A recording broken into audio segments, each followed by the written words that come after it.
Olá, crianças. Espero que esteja tudo bem com você e com seus familiares. História do quinto ano. Hoje nós iremos falar sobre o governo geral. Então, o que aconteceu dentro do governo geral? Foi o quê? A descentralização administrativa da colônia causada pelas falhas dos sistemas de capitanias hereditárias. Então, por conta da autonomia que cada donatário, que eram os donatários, que eram os donos dos lotes de terra, vamos dizer, ele tinha que administrar suas terras, preocupando-se apenas com suas necessidades e esquecendo do desenvolvimento do Brasil, colônia, em sua totalidade. Portugal acabou não tendo o retorno que esperava no povoamento dessas capitanias. E o desenvolvimento econômico dessa colônia, sendo assim, Portugal optou por implementar outro sistema de administração, oposto ao anterior, que foi o governo geral, passando a centralizar o governo de toda a colônia e uma representação, uma representante direto do rei. O governo geral foi instituído por um regimento que detalhava as suas funções do governo geral, que a partir de 1720 recebeu o título de vice-rei. Era uma pessoa escolhida pelo próprio rei para representar o governo e suas principais funções. Cada um tinha a sua função dentro desse governo, que era o provedor-mor, responsável pelas finanças, o capitão-mor, responsável pela defesa, especialmente, que era o litoral. O primeiro governador-geral, vamos dizer, foi Tomé de Souza. O segundo governo-geral foi Duarte da Costa e o terceiro governo foi Mendes Sá. Então, isso foi o sistema do governo geral, dentro que foi representado.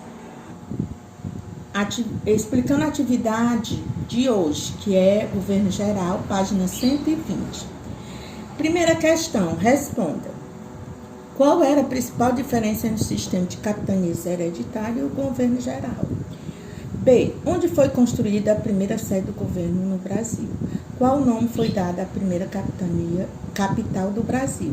E quando? C. Quais foram os aspectos que levaram o rei de Portugal a escolher essa capitania para a sede do governo? D. Você também escolheria essa capitania para instalar a sede de um governo? Por quê? Mesmo com a instalação do governo geral, o que aconteceu com as capitanias hereditárias? Página 121. Segundo, escreva pelo menos 4 funções do governo geral que você considera importante. Terceiro, escreva os objetivos específicos por esse governo, o que eles tinham. Quarto, escreva os cargos que compõem o governo geral, junto com o governo e suas principais funções. Página 122. Pesquise e capture imagens que ilustrem as seguintes obras e comente sobre o autor e a obra de cada um. A Viagem ao Brasil, de Hans Stander, e B. Viagem à Terra do Brasil, Jean Leire. Correção da aula passada, foram sobre os indígenas. Página 103. Primeira, escreva que os habitantes nativos dos lugares descobertos eram chamados de índio. É chamado de índio porque esse nome derivava da ideia de que Cristóvão Colombo, navegador a serviço da Espanha, tivesse conseguido chegar às Índias. Ao aportar na América, daí todos os povos nativos com os quais se entrava em contato eram chamados de índios. 2. Responda. Como era a formação das tribos? Era possível existir diversas aldeias de uma mesma tribo. B. Como acontecia o contato entre as tribos? Acontecia por meio de trilhas que percorriam entre elas. C. Como o casamento era visto? Era visto como forma de manter ou estreitar as relações, por isso era comum um casamento entre os membros de aldeias diferentes. D. As diferentes tribos convivem de maneira pacífica. Explique. Não, acontecia guerra entre as tribos, diferentes troncos culturais. Página 114. Encontre as palavras que representam os povos chamados de conhecidos e de outros. Era Cariris, Tupinagés, Tupiquines,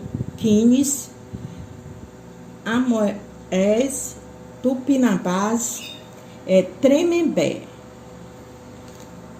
Então, quarta, leia o trecho abaixo. A seguir, escreva as considerações sobre a permanência da escravidão indígena ao longo de todo o período colonial. Aí você teria que ler. E por que isso? Porque a coroa portuguesa era mais fácil ele ter contato com esses índios, e esses índios serviam como escravo para eles. Página 115. Liste os motivos que levaram à redução da população indígena. A. As guerras pelos territórios. B. A migração ou fuga para locais mais distantes. E C. A tentativa dos europeus forçarem sua própria cultura. D. A escravização. E. As doenças como a varíola, sarampo, coqueluche, catapora, tifo e difteria, gripe, etc. Pesquise e depois escreva qual a sua opinião sobre as reservas indígenas. Então, você é quem teria que dar a opinião. Até a próxima aula. Um abraço.